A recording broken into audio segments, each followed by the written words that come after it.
성매수 사실을 근무지에 알리겠다고 협박해 공무원에게 거액을 뜯은 성매매 업소 포주가 실형을 선고받았습니다.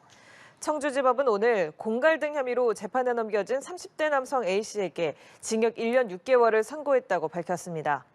A씨는 자신이 운영하는 성매매 업소에 손님으로 온 공무원 B씨를 협박해 23회에 걸쳐 2천여만 원을 뜯어낸 혐의를 받습니다.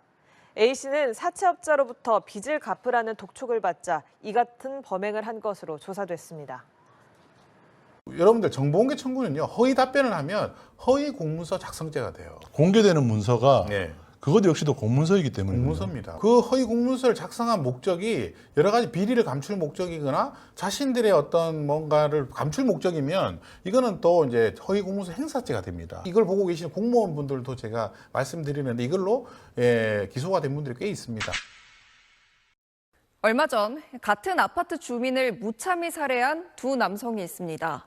아파트 흡연장에서 이웃을 숨지게 한 남성은 28살 최성우. 이렇게 신상 정보가 공개됐습니다. 그런데 비슷한 시기 일면식도 없던 주민을 일본도로 살해한 피의자는 유족의 요청에도 신상 정보가 공개되지 않았습니다.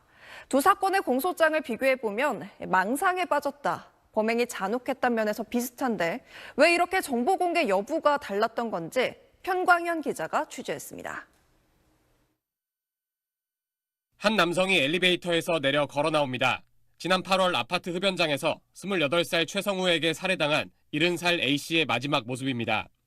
검찰은 최성우가 자신과 자신의 어머니에게 A씨가 위해를 가하려 한다는 망상에 빠진 걸로 파악했습니다. 166cm에 44kg였고요. 정말 그냥 노약자 그 자체예요. 말이 안 되죠. 해칠 수가 없어요.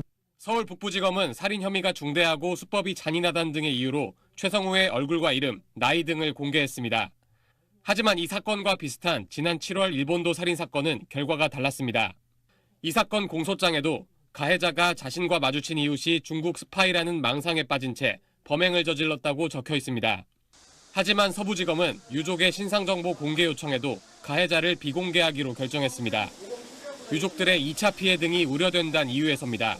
유족들이 가장 이해할 수 없는 부분인데요. 가해자의 신상이 공개되는 것과 피해자 유족의 2차 피해는 직접적인 관련성이 없다.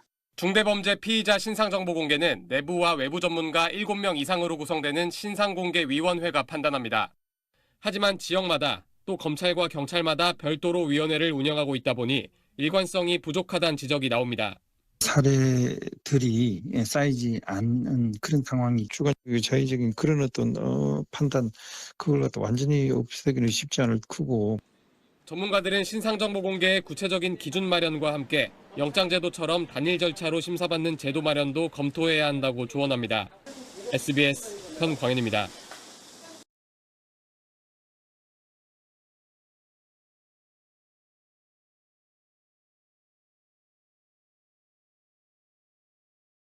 압수 물품을 관리하는 경찰관이 경찰서에 보관돼 있던 불법 도박자금 3억 원을 몰래 빼돌린 혐의로 긴급 체포됐습니다. 경찰은 그 경찰관을 상대로 빼돌린 돈의 행방을 집중 추궁하고 있습니다. 편광현 기자가 취재했습니다. 강남경찰서는 그제 범죄예방과 소속 A경사를 절도 혐의로 사무실에서 긴급 체포했습니다. A경사는 불법 도박 사건으로 압수돼 있던 현금 등 압수물을 여러 차례에 걸쳐 빼돌린 혐의를 받고 있습니다. 액수는 3억 원에 달하는 걸로 전해졌습니다. A경사는 앞서 강남경찰서 수사과 소속으로 압수물 관리 업무를 담당했었습니다. 압수물에 접근할 수 있다는 점을 이용해 범행을 저지른 걸로 경찰은 보고 있습니다. 경찰은 최근 압수물 현황을 살피다 액수가 맞지 않는 점을 파악해 수사에 나섰습니다. 빼돌린 돈의 행방에 대해 A경사는 명확히 진술하지 않고 있는 걸로 알려졌습니다. 경찰은 A경사에 대한 구속영장 신청을 검토하고 있습니다. 수사 중에 있으니까 내가 언급을 못하겠네요. 앞서 지난 4일엔 강남경찰서 생활질서계 소속 50대 경위가 유흥업소 관계자로부터 돈을 받은 혐의로 검찰의 압수수색을 받았습니다. 지난 8월에는 가상자산 관련 사건 관계자로부터 뇌물을 받은 혐의로 수사과 소속 경위가 직위 해제됐습니다. 2달 사이 강남경찰서에서만 경찰 3명이 비위로 수사를 받게 된 건데 강남서만의 일이 아닙니다. 올 들어 지난달까지 각종 비위 행위로 전국에서 349명의 경찰관이 징계를 받았고 최고 수위인 파면은 5년 새 가장 많은 걸로 드러났습니다. 경찰에 있던 비위에 대해 조지호 경찰청장은 엄중히 책임을 묻겠다며 거듭 경고해왔습니다. 하지만 경찰의 기강회의가 심각한 수준인 걸로 드러나면서 말뿐인 경고에 그친 것 아니냐는 비판이 나오고 있습니다. SBS 편광현입니다.